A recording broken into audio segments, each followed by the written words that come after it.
يا مساء العسل عليكم يا اصحابي، عاملين ايه؟ يا رب تكونوا بخير.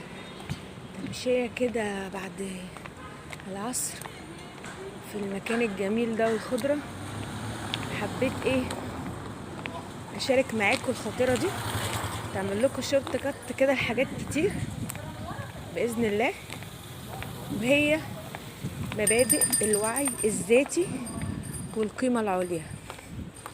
ايوه، يعني ايه الكلام ده؟ طيب، مبادئ الوعي الذاتي يعني طبعا مفيش حد هيفهمني غيري، وللأسف بيمر علينا وقت كتير جدا وما بنبقاش فاهمين نفسنا، ما بيحصل لنا حاجات ومش عارفين هي بتحصل لنا ليه، او لو كنا عارفين نفسنا كويس ما كناش دخلنا فيها اصلا. الكلام ده على مستوى حاجات كتير، يعني مش بس شغل او علاقات او دراسة، لا حاجات كتير. طيب يعني ايه مبادئ وعي ذاتي؟ وعي ذاتي يعني اعرف انا بحب ايه، بكره ايه القيمة العليا بالنسبة لي. طب لو اتحطيت في الموقف ده هختار ايه واسيب ايه؟ هل انا مثلا شخص بحب حد يتحكم فيا؟ طب هل انا شخص مثلا بفضل المادة عن راحة البال؟ طب انا ايه؟ ليه بقول الكلام ده؟ عشان بيجي علينا وقت بندخل في حاجات مش بتاعتنا اصلا، الضغط او نفسيتنا ما بتستحملش حاجة شبه كده، وبنتأذى وفي الاخر نقول احنا ليه عملنا كده في نفسنا. طب ما كمل البداية. هضرب لكم مثال توضيحي. انا اكتشفت ان من القيم العليا عندي او بحب الحرية، يعني ما بحبش اشتغل في شغل مواعيد من كذا لكذا. سبحان الله، يعني كل الحاجات اللي دخلت فيها بمواعيد ما جاتش معايا سكة خالص، غير بقى اي حاجة ببقى حرة نفسي، طبعا من ضمنها شغل الصحافة او الميديا. مش بس عشان في ايه لخبطة كده. طيب من ضمنها شغل الصحافة او اي حاجة ببقى فيها حرية. جه عليا برضو فترة اشتغلت في شركة تأمين، وهبقى اعمل لكم برضو فيديو منفصل عن الشغل كذا كارير دخلت فيه عشان يفيد حد يعني.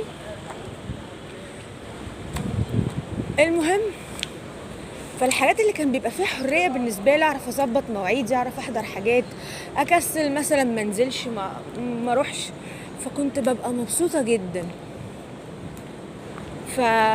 طب ليه بقى كنت بروح؟ طيب لو نفترض ان انا مثلا محتاجة ان انا ادخل في حاجة بمواعيد، هنا بقى محتاجة اقعد مع نفسي واقنع نفسي زي ما بيقولوا، واقنع عقلي اللاواعي، وبرضه اختار ناس تكون تتقبل حاجة شبه كده، ان انا ممكن استأذن، ممكن يبقى عندي حاجة. فليها عوامل كتير برضه، يعني في نسبة مرونة. مش هقول لكم يعني لو انت عندك القيمة العليا الحرية، مش هقولك، مش هقفلها عليكم خالص يعني.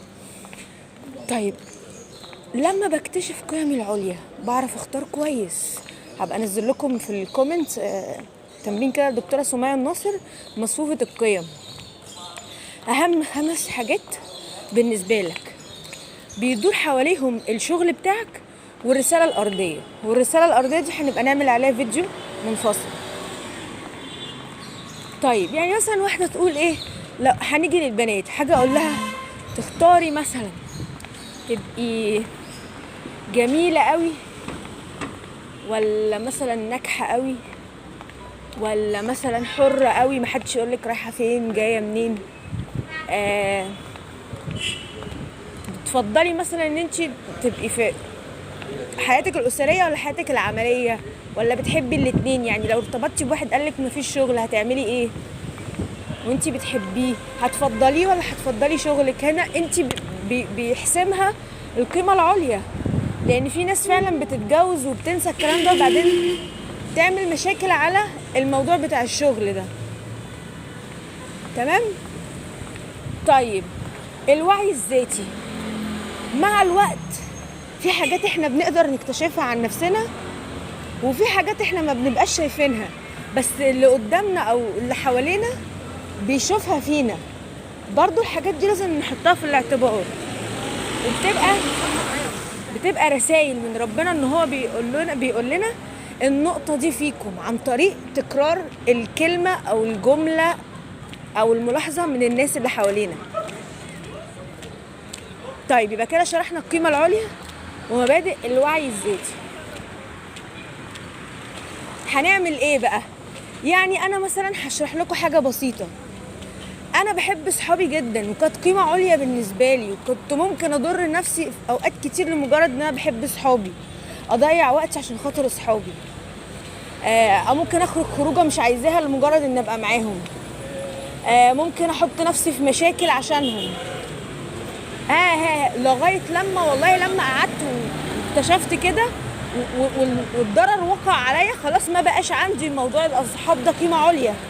بقيت بختار بعنايه، بقت الدايره بتاعتي يعني حساسه جدا، يعني مش بدخل اي حد، مش زي الاول، لان انا شفت واتعلمت وعرفت يعني بقى عندي وعي ذاتي اكتر بنفسي، واكتشفت ان انا ما بحبش يكون ليا صحاب مش شبهي ملناش حاجه مع بعض نعملها، تفكيرنا مش زي بعض، مش بنضيف لبعض شيء. فمع الوقت القيم العليا بتتغير وذاتك بتتغير. طيب هنعمل ايه؟ هنقعد مع نفسنا كتير، وده برضه هبقى انزل فيديو تكمله الفيديو كنت عاملاه ايه اللي حصل لي لما خرجت لوحدي. ده كان السنه اللي فاتت، وحصدت ثمار الموضوع ده كويس جدا بفضل الله. هنقعد مع نفسنا ونعرف ايه ونكتب اهم 5 قيم حياتنا بتدور حواليه. يعني مثلا حد بيحب الصحه، بيحب مثلا يتابع المحتوى الطبي، بيحب يشتري منتجات طبيه، بيحب ينصح الناس عن الصحه، فدي قيمه عليا ممكن يطلع منها مشروع، ممكن يشتغل في حاجه ليها علاقه بالصحه. لا كتير هنطلع حاجات كتير. ده وهيساعدنا في ده برضو فيديو دكتوره سمية الناصر مصفوفة القيم. ده شارع فؤاد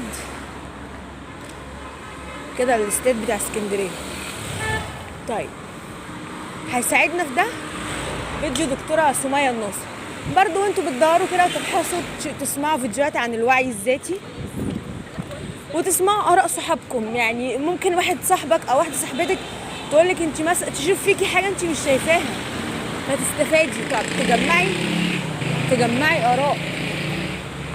وتاني حاجه يا جماعه برضو الروح بتاعتنا لما بتتواجد في حاجه مش شبهها في اي حاجه بتتعب جدا وبتمرض. فارجوكم يعني لما تدخلوا في حاجه وتلاقوها مش شبهكم، يعني ما تكملوش فيها، لانه مش هتعرفوا تكملوا فيها وهتستنزفوا طاقه ووقت وصحه وحاجات كتير قوي. وبس، ودي كانت خاطره النهارده، مبادئ الوعي الذاتي والقيم العليا. هتوحشوني قوي لغايه الفيديو الجاي. سلام.